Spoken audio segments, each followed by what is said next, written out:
Does everybody remember way back in October 2017, episode 34 of the Weird World podcast, where we talked about the Heaven's Gate doomsday cult?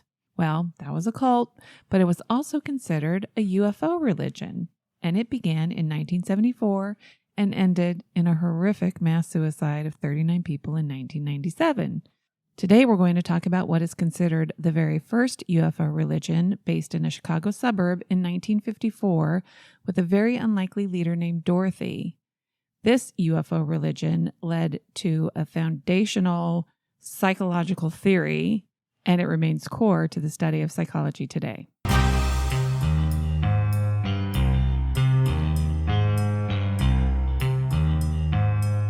Welcome, everyone, to the Weird World podcast. I'm Dean. I'm Carrie. And that right across the room is Lily. That nobody can hear. Well, you never know. She's loud. She's been growling for a while. Carrie has something for us today that is, I think, interesting in two different ways. I know a bit about this. It's something about, as you teased, about a doomsday cult, about a UFO-related doomsday cult, but also it has a lot to say, even in modern psychology, still does. So we'll see how you tie those two things together, Carrie. And you tend to disfavor my psychological topics. Well, but this one has a doomsday cult focused on UFOs. So thank you for knowing the name of the podcast. Okay. Well, do you remember episode 34? Yes, of course I do. Are you impressed that I looked it up? I am, because I'm pretty sure you looked it up, right? Of course. Okay. No, I remembered. That would be even more impressive, but yes. Yeah. The Heaven's Gate episode. Yeah, that one was terrible. That was horrific. Well, 1954, suburban Chicago. Starting a timeline. I feel like this timeline is not going to be a very long one, but okay. No, it's not. Well, let's go back a little further. Tell us about Dorothy? Yeah. Well, she was born around 1900. What's her last name? Martin. There you go. And she was like a typical 1950s housewife. Nowhere did anything say whether or not she had any children. So I'm assuming she did not have children. It probably would have come up. You'd think. She was married. Although they could have been grown up and gone. She's 50. How old was she? 54. She was 54, okay. yeah. Yeah, I think they could have been. Possibly. I don't think they were there. Yeah. Well, she was married. She was a stay-at-home wife. And she kind of felt like she was just living an invisible life. She felt like she had no impact on anything. And she was becoming very disillusioned. She needed a hobby? She did. So she thought cult leader was a viable option? Okay. You jumped you go right past the knitting to I was going to say, leader. had she never heard of crochet? Ah, damn it. If only she had heard of crochet, things would be different. Well, it seems like when she was younger, she might have been a little bit more of an upstart than she was. Okay. By the time she ended up in Chicago. She had lived in New York for a time, and she had explored other religions. Looking for something, I suppose. By other, you mean other than, I'm assuming, Christian? Yes. Okay. Nothing was very specific. What, I don't know, maybe Buddhism, who knows what was going around in the 40s, 50s? Yeah, probably earlier than that. Oh, okay. I would imagine, right? Sure. So I'm assuming pre-marriage. Oh, okay. So this could be in the 20s. To whatever Mr. Martin's name was. We'll go Frank. For once, I love this. Dorothy has the first name. It's just Mr. Martin. Mr. Martin does not. I love it. Every day, Mr. Martin would go off to his whatever job. And she was stuck at home thinking about how pointless her life is. Are they in Chicago now? Or Oak Park, suburb of Chicago? Yeah. Okay. So his job had something to do with the meat packing industry. I'm just going to assume that. I don't know. The seedlings of what is about to come started in 1953. Okay.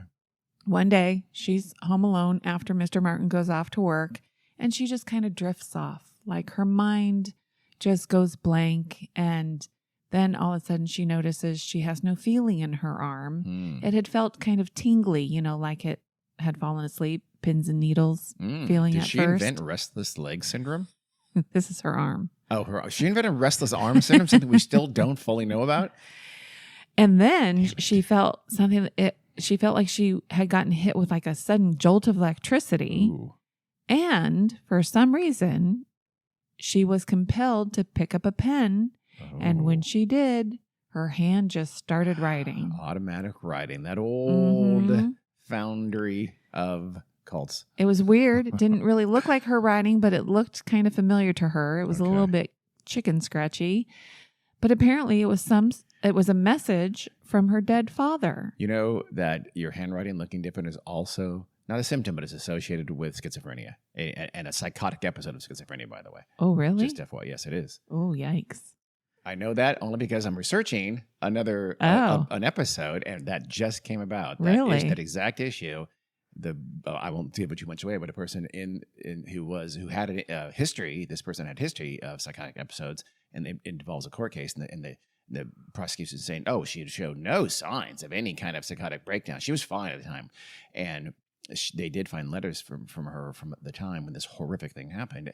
And her handwriting was weirdly different and scrawly and chicken scratchy from what it normally was. And so they talked to doctors about, and that's a sign that she's having a schizophrenic breakdown.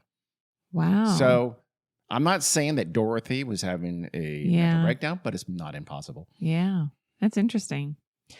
Well, but this writing, it was a message from her dead father. And it was not quite as earth-shattering as one might expect. He wanted her to ask her mother to plant flowers in the spring. I never have any flowers in my grave.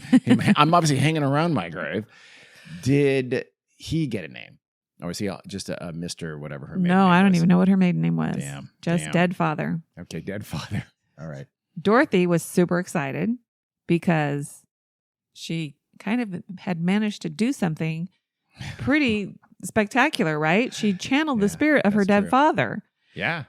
So she could have easily been, there's other avenues at this point for her to go. If channeling was a thing back then, she could have become a medium, a fake psychic, Yeah. What do you mean fake? I mean a real psychic, a psychic medium. She immediately went to tell her mother about the message, and her mother was not impressed. She thought Dorothy was playing a cruel joke on her and told her to knock it off. I don't want to hear any more messages from my dead husband. He hated flowers. What are you talking about?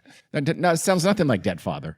Well, despite her mother's underwhelming response to Dorothy's good news, she was super excited about it. She felt she was finally going to find her purpose in life, and that now she knew how it happened. She had to keep her mind blank and open, and then she'd be able to channel her father again. She thought just her father. She wasn't thinking big and thinking any dead person.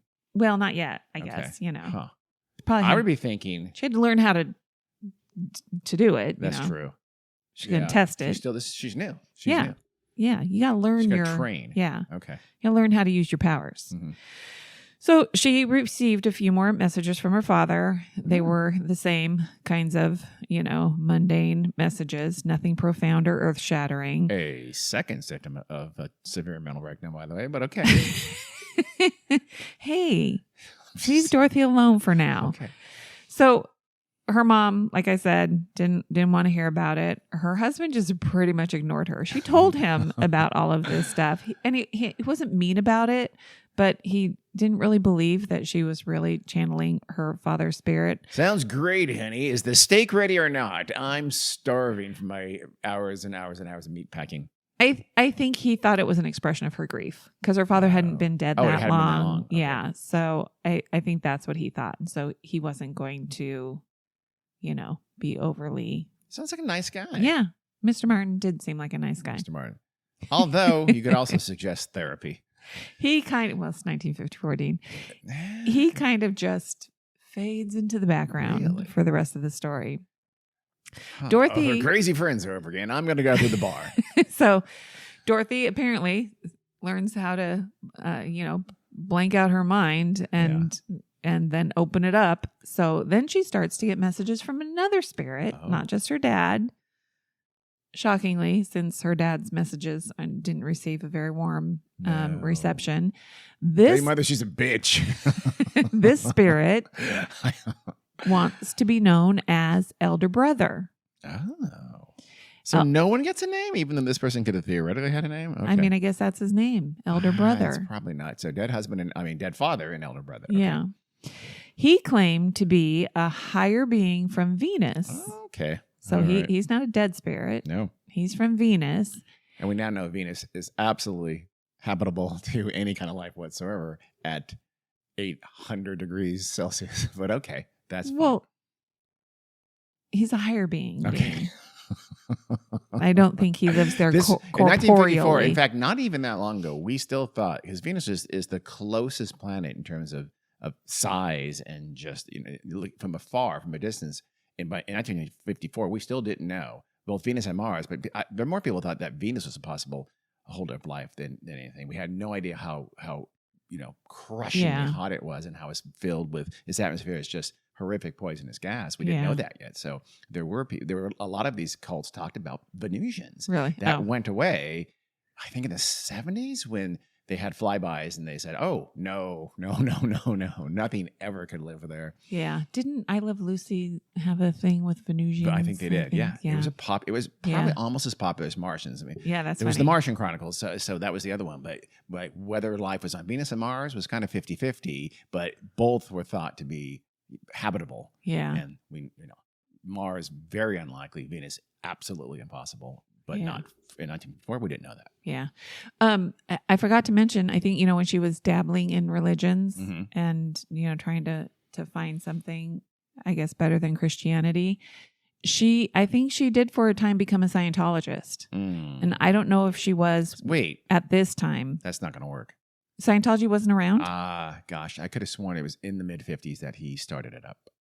Wrong. Huh. I don't think so maybe 54. Yeah, I wasn't sure. I'd have to look it up, but if she's one of the first at the very beginning. Yeah. Which would seem weird because where did they start? I think he was LA, wasn't he?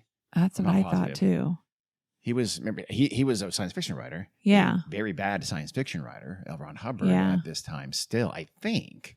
Yeah. I don't know. I could be wrong. It could have been I don't know. In the early stages by that point. It was only in one source, so that's why it wasn't a main thing in my notes, but it just occurred to me, oh yeah, there was that Scientology reference. So who knows? Because they do other planets and aliens, they do. Right? They have a whole thing there's a big sci-fi. I mean, like I said, he was a science fiction novelist. He basically wrote a science fiction story and said, no, that's all true. It's my religion. Yeah. So anyway, maybe not. Take it with a grain of salt. So where were we? Elder brother. He was a higher being from Venus, and he told her he was going to help strengthen her connection with her father. Oh. It's all back to him again. She has some daddy issues, I feel like. But before long, he changed his focus because Dorothy's father was unreliable and too concerned with, quote, earthly pursuits. What does that mean? As a dead spirit. Was he trying to get lewd? Dorothy, introduce me to some ladies. Do you have any friends? You're dead, Dad. Still, I'm lonely. I just looked it up, and Dianetics was written already. But as a religion, it was right around 54-ish that he started propounding Scientology as a religion. So I don't think she was heading so unless he was doing it Scientology. in Chicago, then I don't think so. Yeah. Somebody probably just made the connection between, religion and I mean, I'm not 100%, but unlikely. Okay.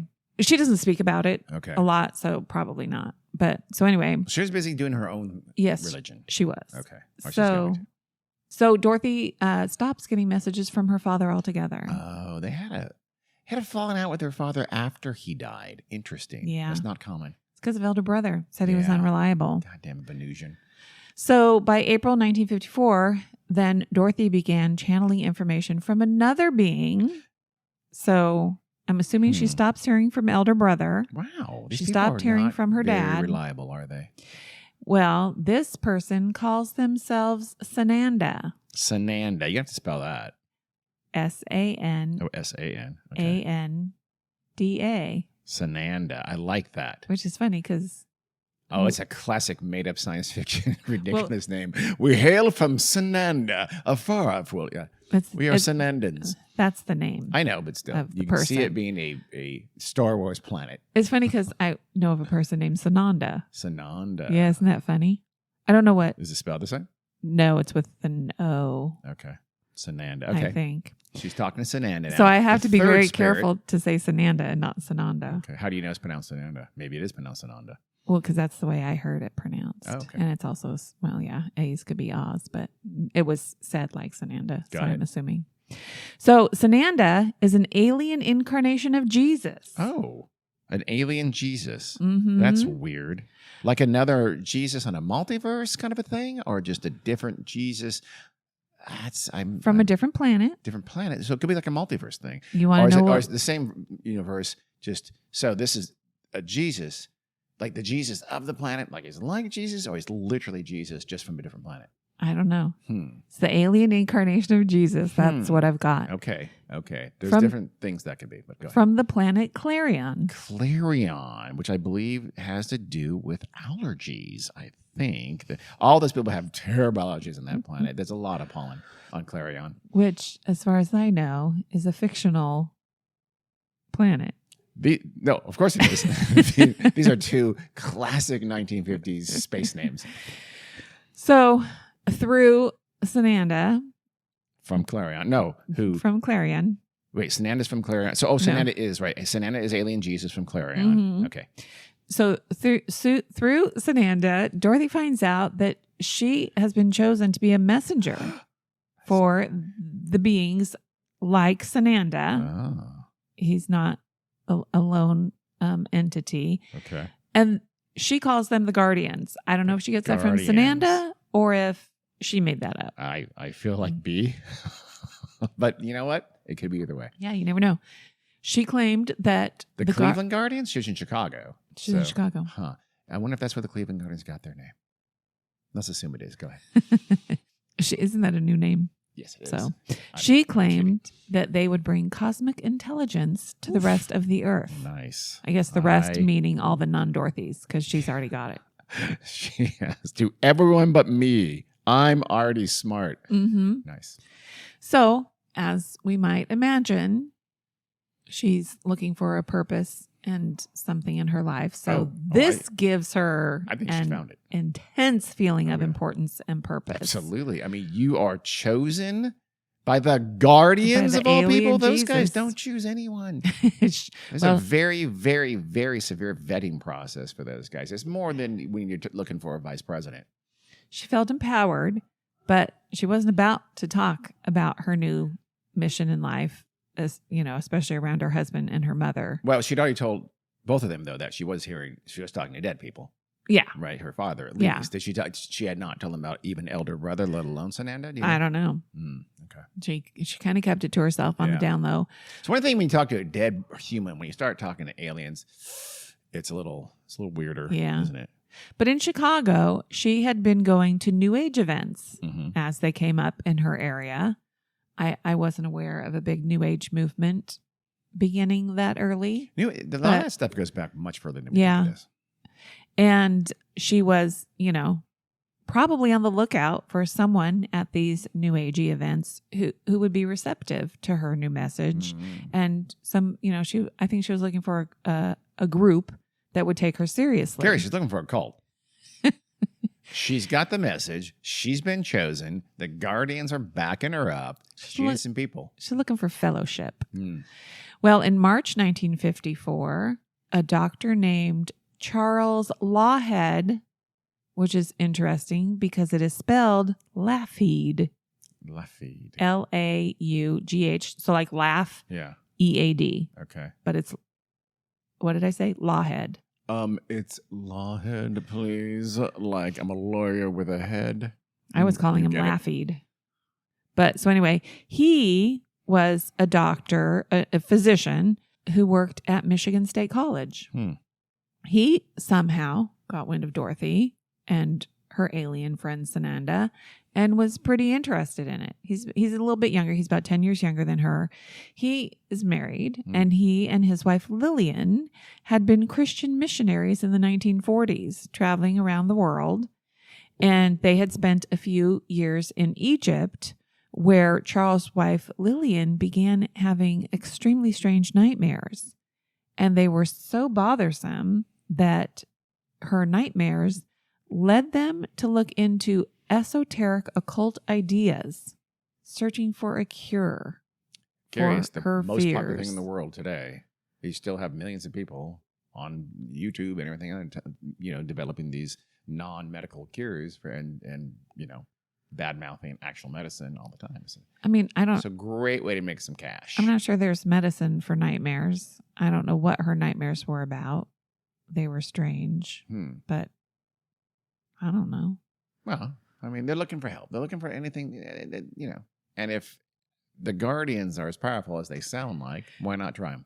But they're Christian missionaries. So one would be led to believe they're devout Christians. Mm-hmm. So the wife has nightmares, so they start looking into a cult. A little weird. Yeah, very weird. One might say they weren't very devout Christians.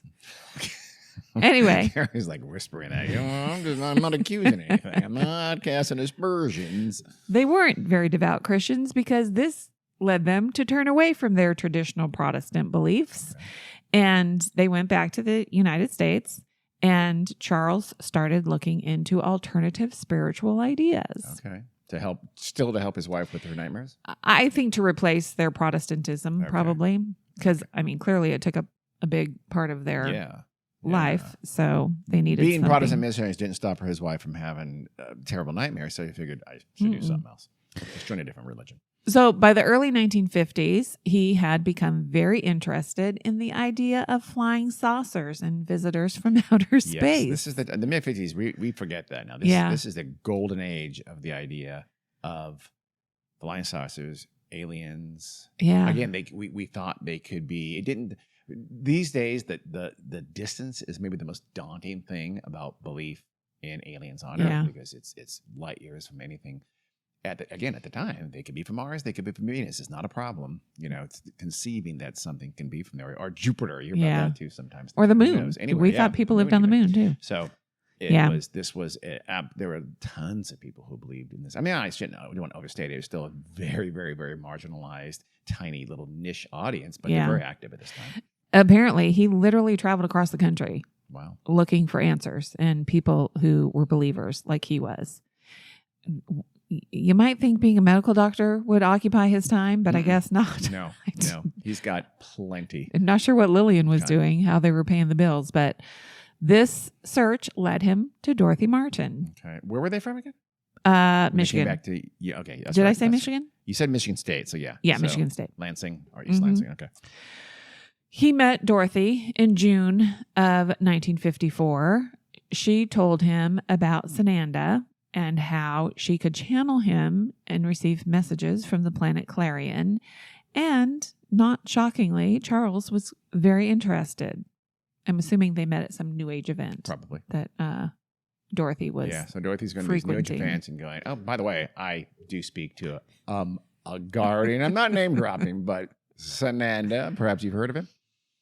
Well, back in Charles's life in Michigan, working for Michigan State, he led a small group of college-aged people, I'm assuming meaning college students. Yes, probably. That's a fair assumption. They called them college-aged adults. Well, maybe a few had dropped out by then. Maybe. This group called themselves the Seekers. There were about a dozen of them, and they would meet weekly in a local Protestant church. And they're discussing things like morality, philosophy, and metaphysics. I imagine they were pretty insufferable. But after he met Dorothy, Charles went back to his little group of followers, the Seekers, and told them about her and her messages from Sananda. They, too, quickly believed in Dorothy, and they were wholeheartedly sure that she had the ability to channel unearthly beings. She must. I mean, just from her background, it doesn't sound like she's sort of charismatic or this forceful personality, but she must have come up as just utterly convinced of this. And honestly, it sounds like she really was. This doesn't sound like someone who's making it up. There's someone who really believed these voices were telling these things, and she came across as just so certain and convinced and genuine.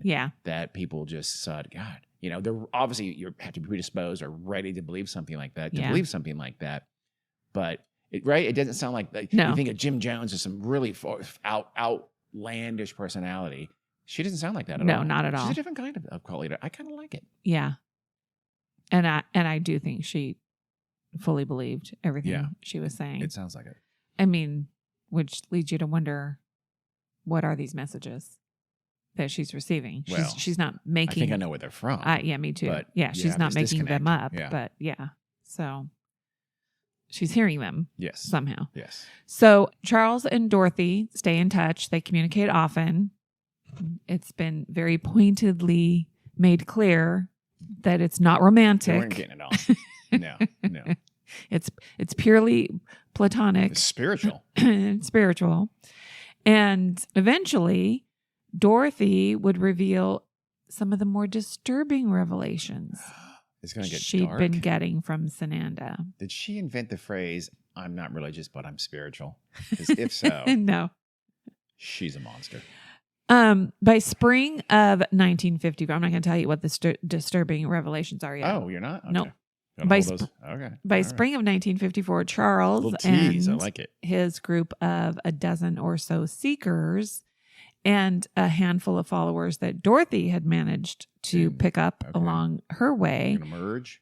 they would all get together and to listen to Dorothy speak about the Guardians and their messages. Up until this point, the messages had been pretty vague. Mm-hmm. But now that she's got a little bit of a following, this is when the messages start to get a little bit darker. Power mad. I hope not. In May, Sananda tells Dorothy that a bunch of beings from outer space would be coming to Earth soon, and that there was going to be a big war that would result in the death of much of humanity. Whoa. Did that happen? Sananda, not super specific about the exact dates or anything. So, Dorothy and her followers, not super concerned yet. Okay. It's just, vague, apocalyptic war. Yeah, just giving you alien heads up. war in the not future. Not going to tell you when, not going to tell you how, but heads up, almost everyone's going to die. They're not going to worry till they get the specifics. Back to the original program. So that was May. Okay. On July 23rd, 1954, Dorothy gets a very important message from the Guardians. This time, they give her a specific date. It's going to be August 1st. August? Oh, wow. So they let her know a week and oh, my God. A spaceship is going to land at a nearby airbase, and Dorothy surmises this is probably going to be the beginning of this alien invasion, right? A spaceship needs to land at an airbase for some reason, but okay. Yeah. So Dorothy did not immediately reveal this news, maybe because she didn't want to panic the seekers or other people, or maybe to save herself the embarrassment if it didn't happen. But she did tell Charles. And even though Dr. Lawhead, is that what I said it was? Lawhead. So. So she told Charles, but she said, hey, keeping them down keep low. it quiet, just between you and me. Don't tell the youngins. I think they might panic. Yeah. Charles, however, could not keep this very important news to himself. So if you have one job being number two, Charles, I know keep the secret. He tells just a few of the other seekers, and then on the day, August 1st, Dorothy let 12 of her followers go with her to the airfield, assuming some of them knew, some of them didn't. I don't know. They were thrilled. For where are we going? You'll see when we get there. It's a surprise. Is it a great surprise? Not really. No, it's actually horrific. But just shut up and come on. Well, they're super excited, and Charles and his wife Lillian were part of the group. As they drove the small roads leading out to this airfield, they're getting more and more exciting. They must have ended up telling everybody they're looking for a good place from which to view the landing. They don't want to be right there. But they want to have a good view. And they're also looking up in the sky for any signs of UFOs. They didn't know how many or, what they were going to look like. Do you really want to be that proximate to the thing that's going to cause the destruction of most of humankind? Or should you get the hell as far away? We're going to Tahiti, everyone. Let's go. Well, they think they're on the good side Okay. of the aliens. Yeah, but there's going to be a war. So the Guardians must have enemies, or the Guardians, the side the Guardians on must have enemies. So I don't know. They're getting close to the front line here. I'm assuming the war is going to be against humankind. Yeah. Well, then that means she's taking the side of the alien conquerors of our planet. Not cool, Dorothy. Yeah. Well, after a few hours of no sign of any spacecraft landing, they decide, let's take a break for lunch. Okay. I don't see anything, but thank God we brought picnic fixings. So while they're breaking for lunch, Who a wants cornbread? mysterious man slowly approaches them. Oh. And he seemed to just come from nowhere. He just appeared. They didn't see where he came He from. did. He says, what the hell you doing on airfield space, people? And is that cornbread? Because I would love a slice. He didn't actually say much, but Dorothy felt oddly drawn to him. Oh. So Now is it going to get sexy? Should I play the porn music? she went to the car to get him some watermelon Okay. because, he probably looked hungry and thirsty. Yeah. And watermelon, you know what? Can both those things. Yeah. So when she turns around with the watermelon, he disappeared. No. Did anybody else see I him don't know. besides Dorothy? I think so, because it said he approached the group. Okay.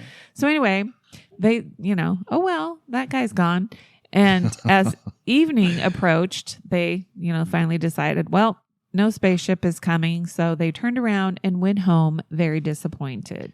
Maybe the Guardians use a different calendar. Maybe they use the Gregorian or the Julian calendar, perhaps, something like that. So they could have got their calendar mixed up as opposed to the actually not knowing when the invasion's occurring. Well, there's probably going to be an explanation for this. Yeah.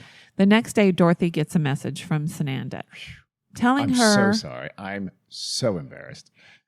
It was him.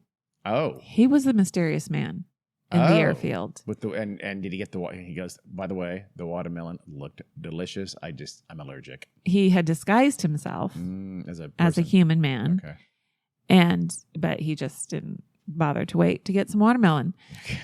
So this news was a big relief to the group and helped alleviate their disappointment in the failure of Dorothy's last prediction. And actually now they had more faith in her than ever before. Okay.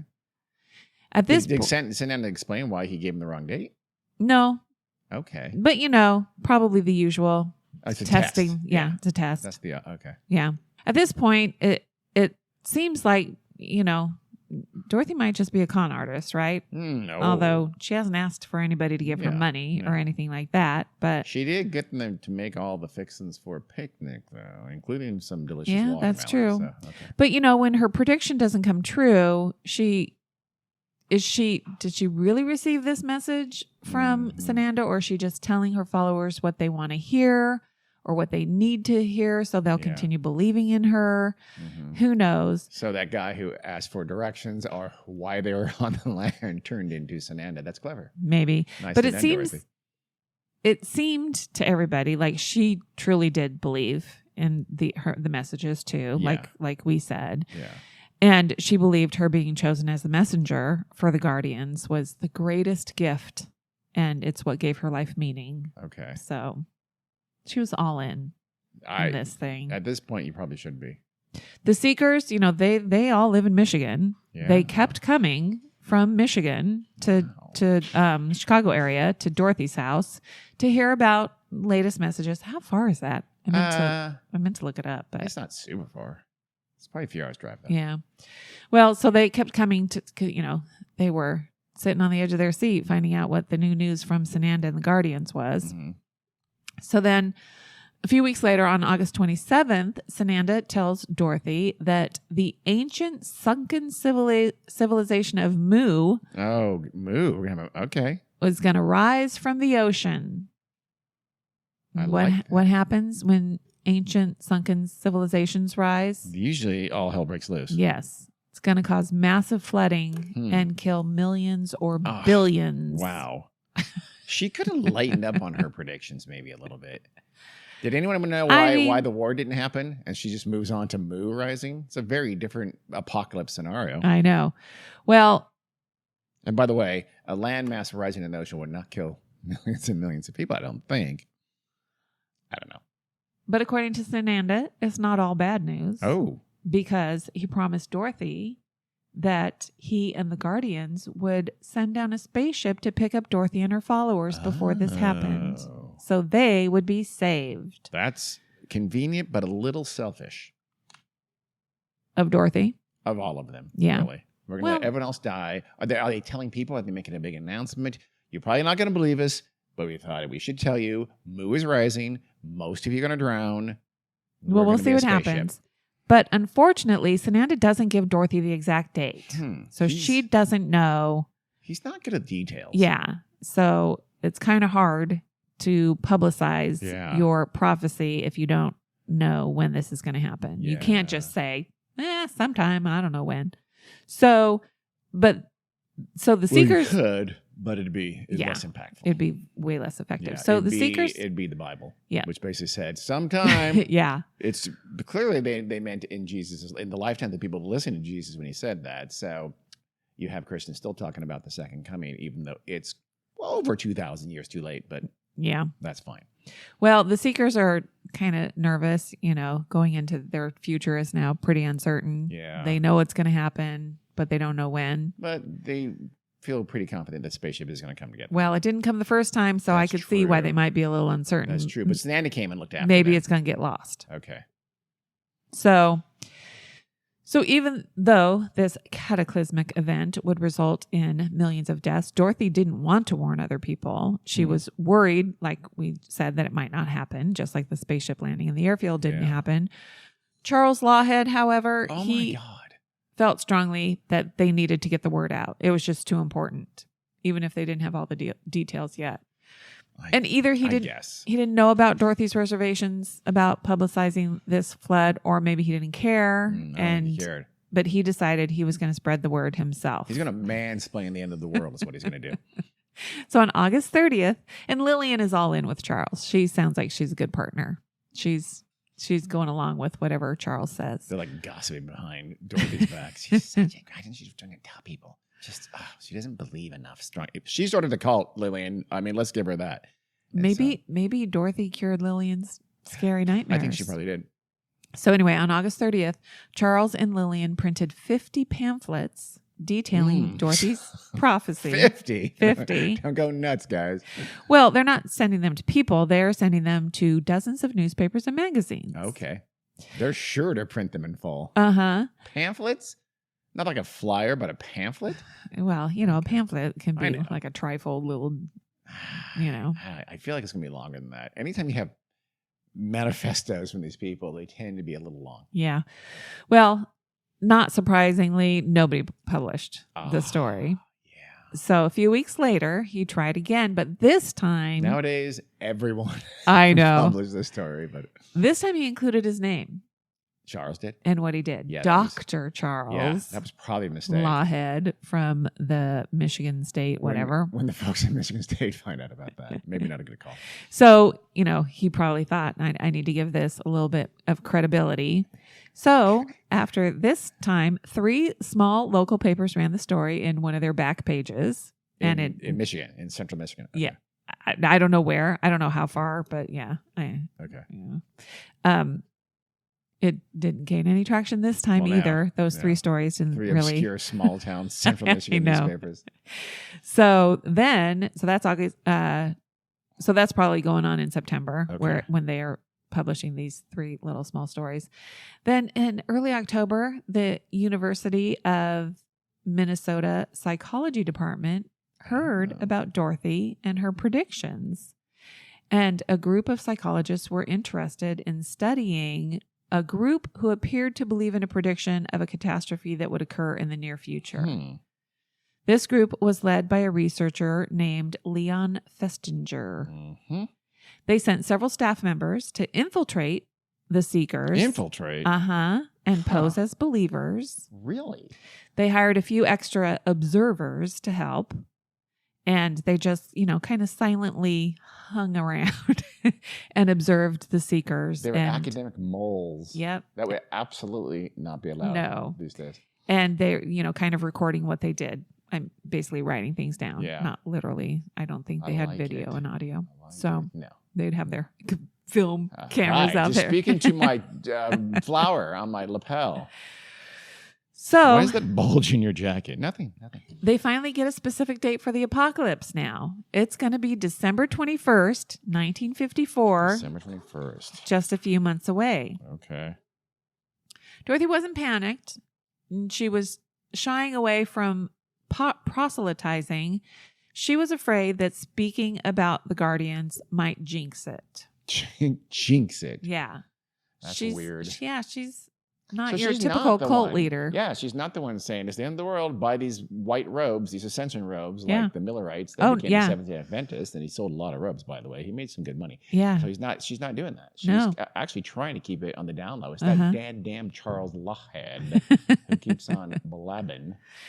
But occasionally she would talk to people who would come to her door asking questions about the predictions, because some people did read the news stories. Okay. And apparently local school children who heard about the weird lady predicting the end of the world would show up at her door asking her questions and wanting to talk about it, or, probably just sneer at her too. Who knows? Eventually, these kids have parents and they find out. They got upset and they reported her to the police. What?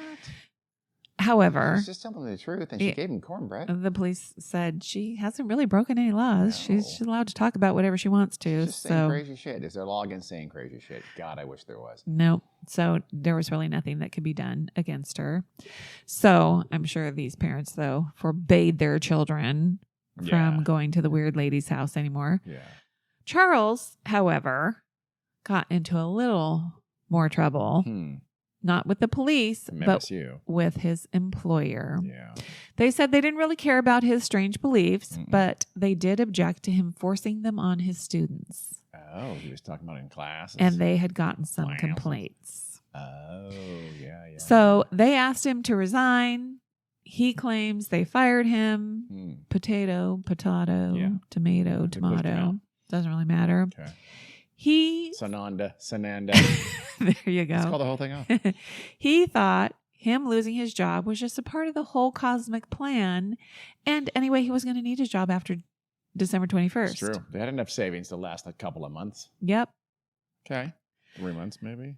So Charles thought they needed to focus on the prophecy. So he stopped letting new members into the group. They had to cut it off.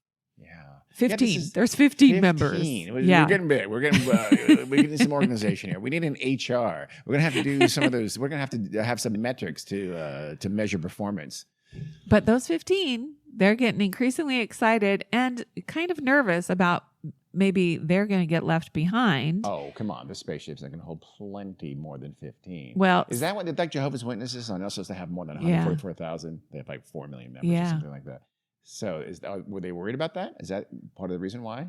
I don't know. They can't take everyone, so we better just shut up about it? I don't know. All right.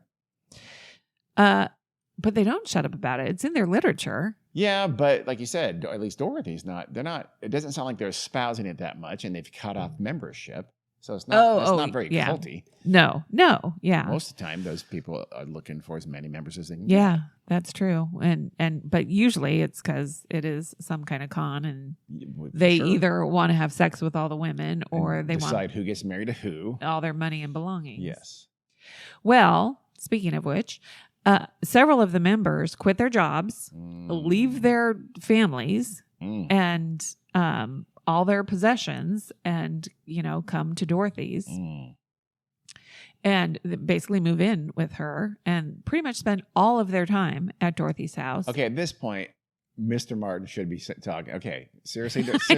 I know. Come on, man. You would think there would be some talk about what Mr. Martin is doing. 15 people cannot live at our house. He's still Dorothy. there. I'm sorry. Yeah, he's still there. He's still but around. He's not a member of... No.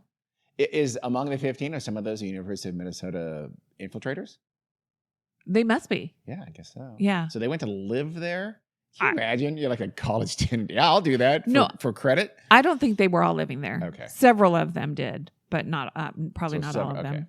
Some of them probably live nearby. Okay. So let me see. I mean, you would want to be near where the spaceship's going to come when the world is going to end. Yes, for sure. So you would really need to be. So, and they basically were ignoring the rest of the world, and they were spending their time anticipating how they were going to spend the rest of their lives on another planet. Because do you think they have chocolate? I love chocolate. I'm going to miss chocolate, but I don't know.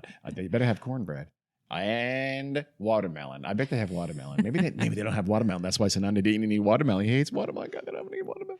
I was thinking he probably doesn't need to eat, right? He's not really Oh. a human. So like, I don't know what to do with that strange thing she's getting out of the car. I better disappear. If you're an alien, even though you eat, a watermelon would look pretty weird.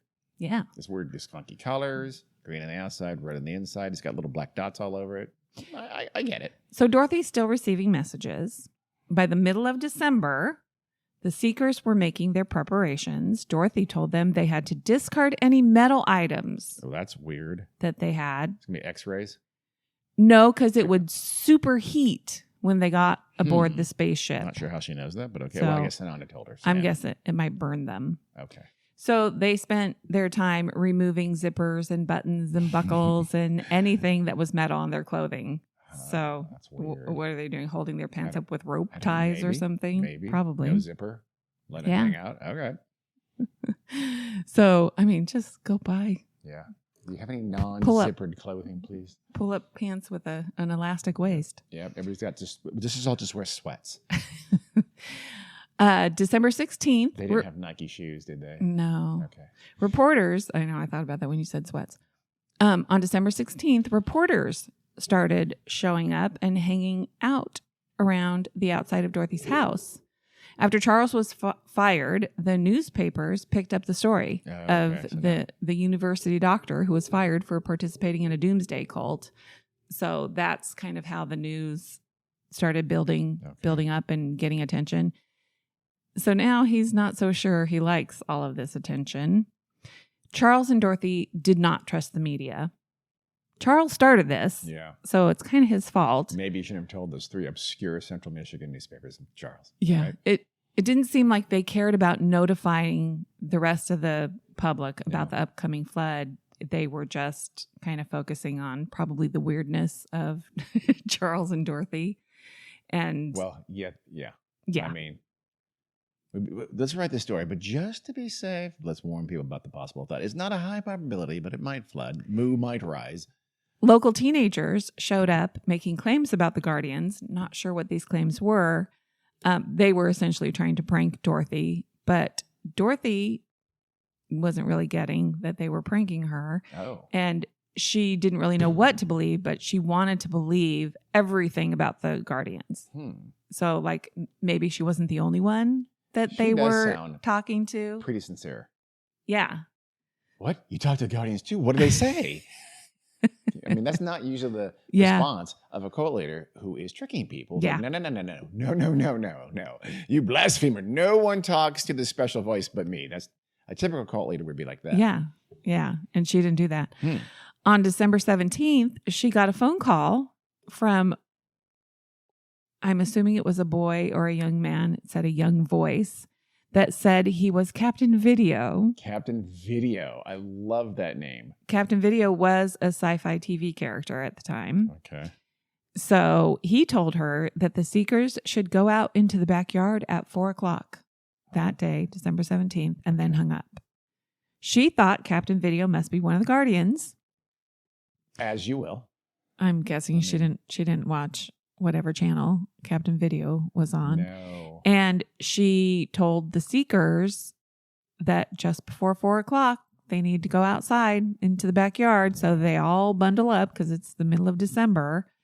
And Did she tell the others about this, the younger people? Because they could have known about it's probably about Captain show. Video? Yeah, it's like saying, hey, you guys, Yakko, Wacko, and Dot just called me. And they say, and they start laughing. It's like, wait. Who told you this? So did she tell who talked to her? And did she give them the name? Do you know? I don't know if she did or not. She might have just said the Guardians. Okay. All right. Contacted me because they believed hilarious. every message. Yeah. Well, they're out there all, in their parkas looking around. 4:00 comes and goes and nothing happens. Dorothy assumes that it was a drill. It was set up by the Guardians to test their readiness and willingness to follow orders. So good job, guys. Yeah. We passed the test. We went outside. Again. That was really good. We put on jackets. We went outside because Yakko, Wacko, and Dot told us to. Good job. That night, she got another message from Sananda that she relays to the seekers. This happens miraculously every time one of Dorothy's predictions failed. Yeah. It was easier for the seekers to justify the failure than believe that their faith in Dorothy was misplaced. So, Wait. whatever she says. If there's some, okay, it's their fault. Are they going to try and blame Dorothy? Okay, then. Sound like it. No. So they justify it based on whatever Dorothy comes and says. Oh, the messenger said it was a drill. The messenger said, it was a test. So the messengers, okay. So then around midnight on the 17th, that same night, they go back outside again because Dorothy told them to. That was the next message that she got. And again, no spaceship comes. Another failure. So the first one was from Captain Video, but the second one was her. It was a message that she got. Mm-hmm. Okay. Did she really get a call from Captain Video? What if the call was, coming from inside the house? I mean, right? I think it was just a prank call. Okay. From some kid. I do too. Yeah. That's weird. So the pranker made them all go out at 4 p.m. and then B, this cult leader kind of subsumes that and runs with it and has another false alarm at midnight. That's okay. So for the next, that's one of the greatest pranks of all time. I know. So I wonder if they were watching. Maybe it was a neighbor kid. But for the next 2 days, the seekers waited for the UFOs to touch ground while Dorothy starts proselytizing to the growing group of looky-loos assembling outside of her house. Some followers were probably silently questioning their belief in Dorothy by this point. But, of course, as you might expect, others were doubling down. On December 20th, they gathered in Dorothy's kitchen because at midnight, it's going to be December 21st, right? And they didn't specify a time, though. Well, Dorothy gets another message that the spaceship is going to arrive right at midnight to collect them. Okay. This time for sure. Yeah. All the other times were tests. Okay. This time it's going to happen. Be ready at midnight. Okay. They're not going outside, though. They're staying in the kitchen where it's nice and warm. It's warm. They're making cornbread. So they sit there nervously looking at the clock, looking out the windows to see as the clock ticks down to midnight. Midnight comes and goes. No spaceship lands. No flood waters come. News for her. I'm acting like I'm surprised. I thought there might have been a flood. Moon might have. 1954? We don't know. As the sun starts to rise, the true believers are still there, still clinging to their belief in Dorothy and their hopes for salvation by the Guardians, why? Clearly there's no flood. Dorothy again gets another message. This time, great news, guys. I called it off. The Guardians decided to spare the Earth for now. No. Wait, so the Guardians were causing Mu to rise? And now they're not going to, we're planning to cause Mu to rise. That's implied. Yeah. Okay. Yep. And they wanted to give the Seekers, Dorothy and the Seekers, more time to grow their audience. They said that the group had spread so much light that God had saved the world from destruction. They had 15 followers. Let's calm down. Let's not humble brag. Their light was spreading. I don't know. But they needed to spread it more. Yeah, neighbor kids were making fun of them openly, so I don't know how much light is actually spreading. Yeah. Well, the media is now extremely interested in the story, and they keep calling and just coming to her house, knocking on the door. They want to interview Dorothy and Charles. Dorothy likes the attention, and she really wants to share her messages with the world because that's what they're giving her more time to do. Okay. After about 2 days, the press gets bored and they really stop paying attention to Dorothy. And this is upsetting to her because she needs them. How else is she going to spread the word to more people? Then she gets another message. On Christmas Eve night, a flying saucer would come at 6 p.m. I don't know what it's going to do, but Charles had believed flyby wave from one of the windows. Dorothy had believed Charles had believed in all of Dorothy's predictions with no hesitation. So when Dorothy said they needed to go outside at 6:00 on Christmas Eve, he and the other seekers did what Dorothy said. I'm guessing just to make it look more normal, they decided to go outside and sing Christmas carols. I was going to say, I know where Christmas Carol is. As though they're singing a Christmas Carol to people at the front of the door, and they're all looking over their shoulders. What do you guys? You guys seem distracted. Just shut up and sing Silent Night. So they are out there, and they do attract onlookers. Yeah. People start showing up, Eventually, there's like 200 people there. Wow. They put on one of the best Christmas Carol concerts in the history. Spontaneous completely. Mr. Martin, by the way, still spending all his time at the local bar. I'm not sure what Mr. Martin is doing.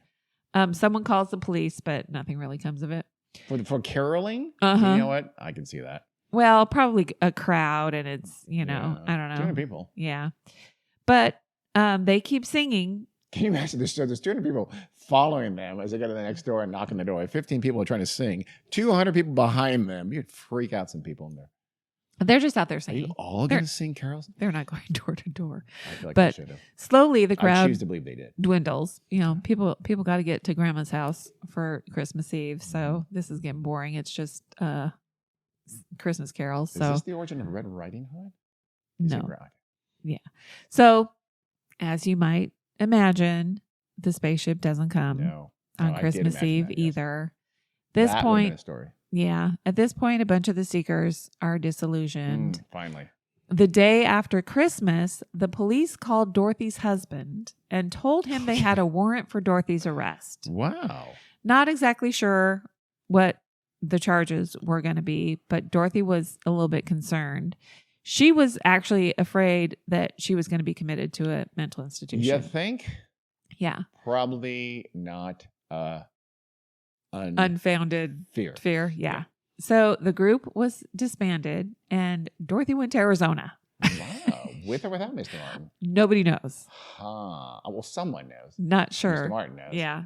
Well, my suspicion is without. What do you think? I don't know. I don't know. Yeah. Well, but also I don't know what her source of income was without Mr. Martin. Maybe she said maybe she went to a sanitarium, they called them at the time. Not like you know what I mean? A place to dry out TB. They had to do something. I don't know. I don't think so. A dude ranch, I want to think.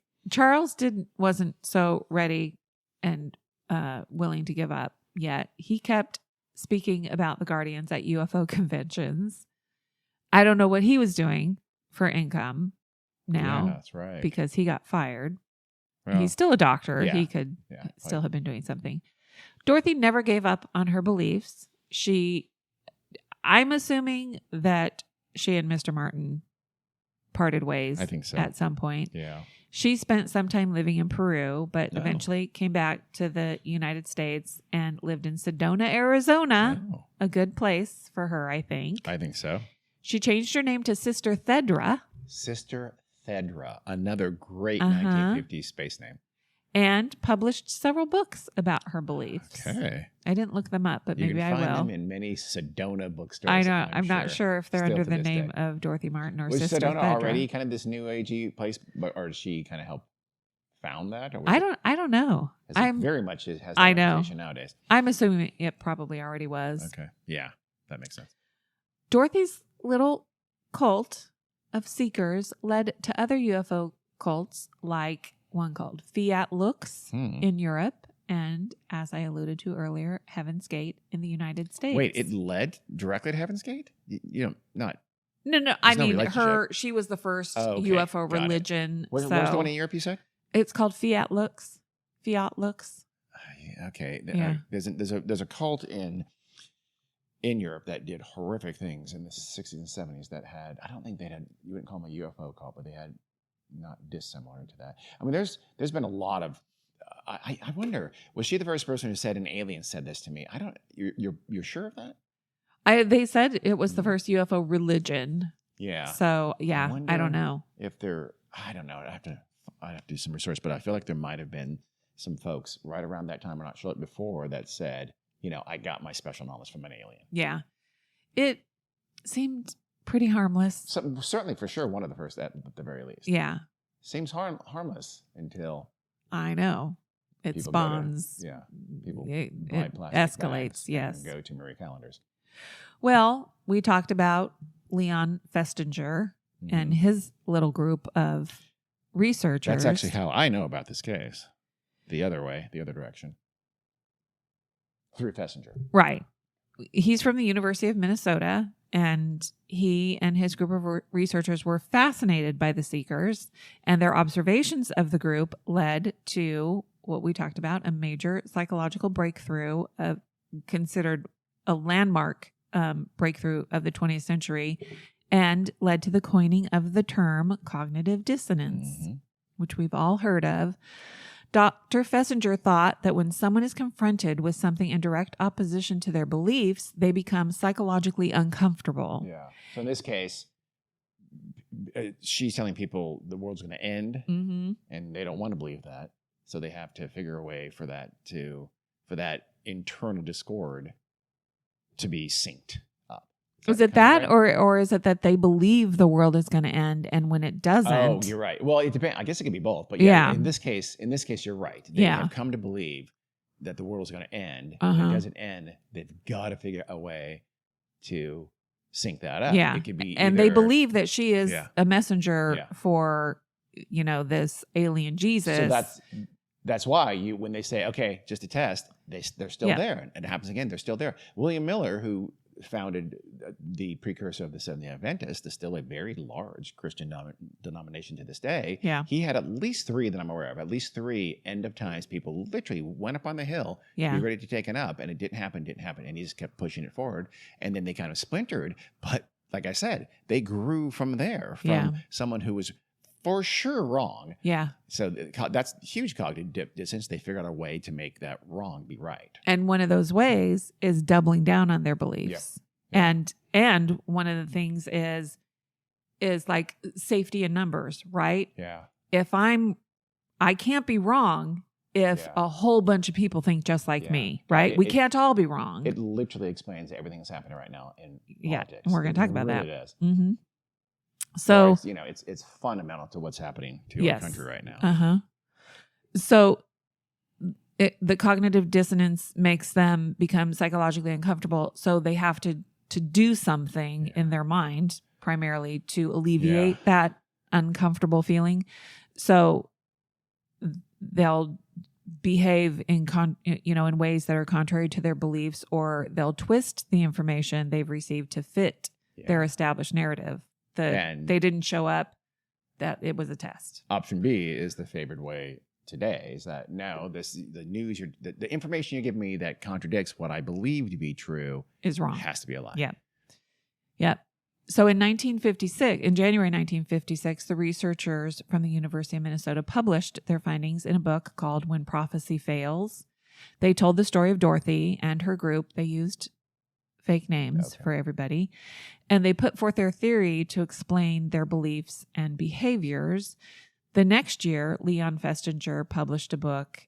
And in this book, it's called the Theory of Cognitive Dissonance. And this is where he uses the term. I don't think he used it actually in that first book. Okay. But he used it the next year.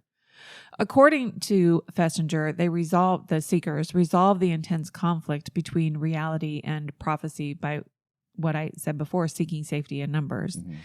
The whole thing, if more people can be persuaded, then obviously if they can be persuaded it's correct, then it's correct. Yeah, that's why Charles kept proselytizing after the fact. It's interesting though that the person who started the whole damn thing wasn't doing that. I'm going back to Arizona until the very end. Well, before she moved to Arizona, until the last prophecy failed. Yeah. Then she decided, okay, now we really got to get the news out. And it was kind of too late. Nobody cared anymore. Okay. So, and I mean, she probably would have stayed and kept going if she wasn't afraid of being institutionalized or arrested, right? Yeah, probably. Maybe. So, like we said, this When Prophecy Fails has become a landmark in the history of psychology. But actually, a lot of other studies were looking into the same question. What happens when a small, dedicated group of people are waiting for the end of the world? Because it was happening. I guess it was not an uncommon thing. And it was happening enough that they were seeking out a group to study that was doing exactly that. So it wasn't unique. Well, and Festinger's, what he was looking into was when the prophecy fails, right? Mm-hmm. That was literally the title of his book. Yeah.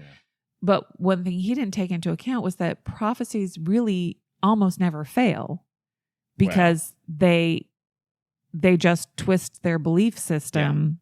Yeah. But if you're a rational person, yes, the prophecy for sure failed. Her prophecy failed 3 different times.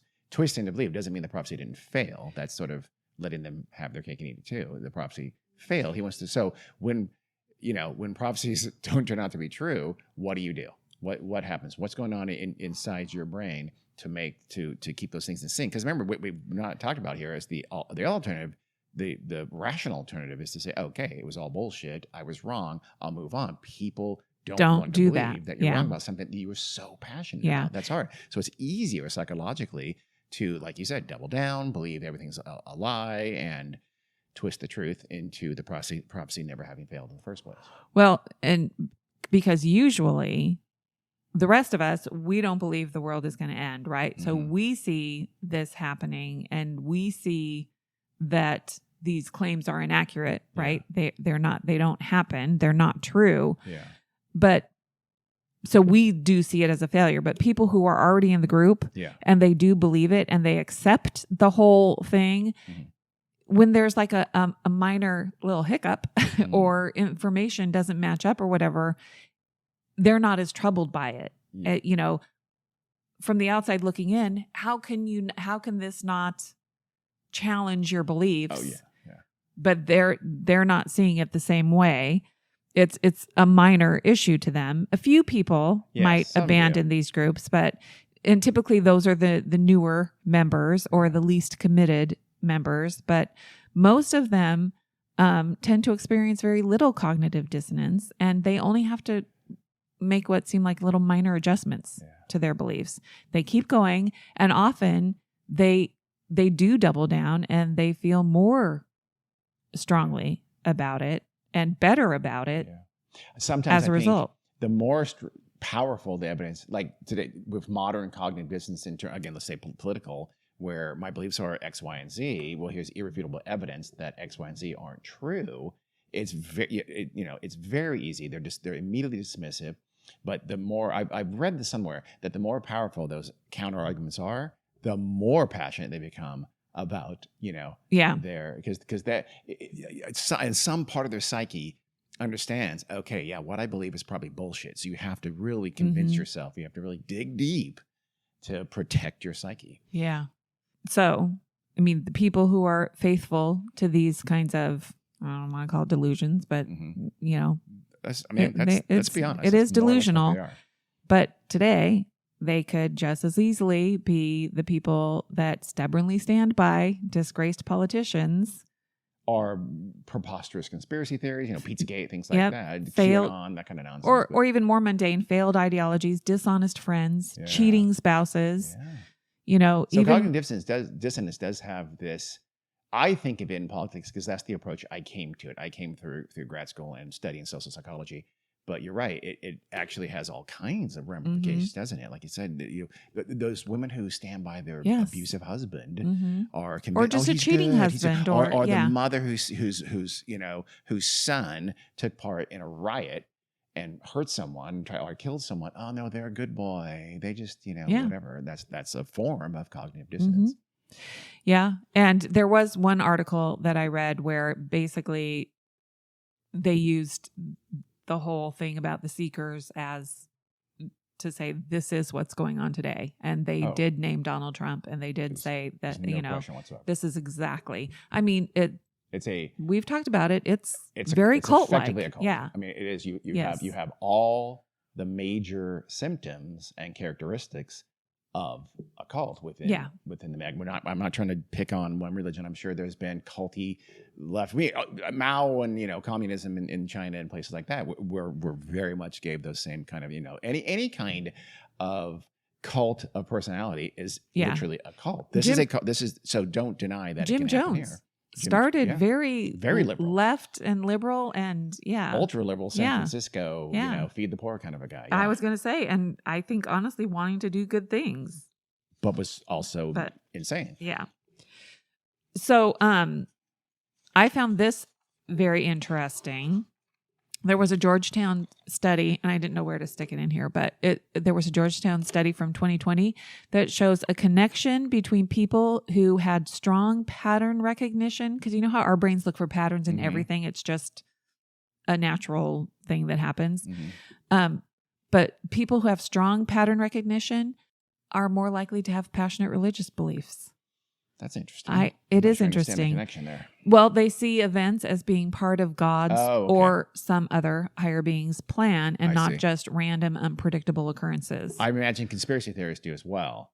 Yeah. You know, like the whole M. Night thing. There's no such thing as a coincidence. Coincidences are all around us every day. Yep. But trying to make the world fit a pattern that isn't really there makes you more likely to believe in kind of extreme things. I mean, not just religion, period, everything, but like hyper religiosity or no? It said passionate religious Okay, well beliefs. that makes a little bit of sense. Yeah, because our brains want to find patterns in the things around us, and because God's of that, plan, whatever. Okay. we might end up creating meaning out of disconnected things. For sure. So we do. That's another thing that's has really proliferated in the modern time. We're doing that more and more and more. A lot of time is, you know, you go back, I know we've picked on it before, but because you have such means of mass communication, unlike we've ever had in the past through YouTube and things like that, that it's easy to spread that kind of thing much more quickly, more thoroughly than it ever has been in the past. So we have lots of people who don't. I mean, it's almost like if you do believe in coincidences, you're an idiot, you're a fool, you're a sheep. That's kind of the attitude of a lot of those folks. Yeah. And it's, you know, the reality is literally the opposite, but. And because of, like you said, social media and YouTube and even the regular media. Yeah. Oh, for sure.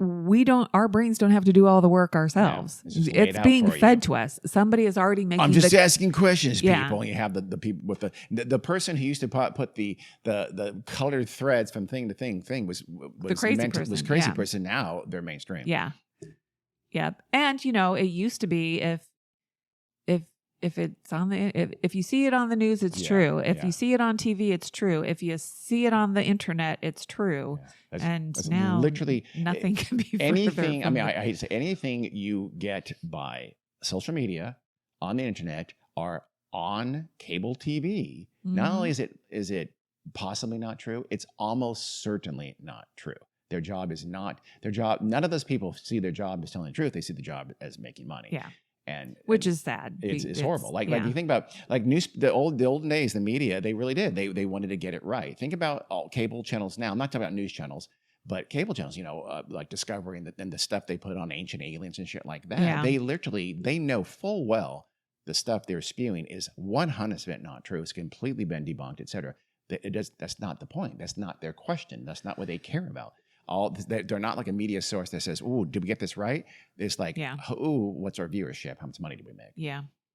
Well, apparently, if you're a man and you vote for a woman, you're going to turn into a woman, according to Fox News. Turn into a woman? Yeah. Oh, so I did not know that. Scientists, I'm worried now. Scientists have said this. Scientists. Well, see, I believe it was Jesse Waters on Fox News that said that. He knows science, so. But if you believe everything you hear on a podcast.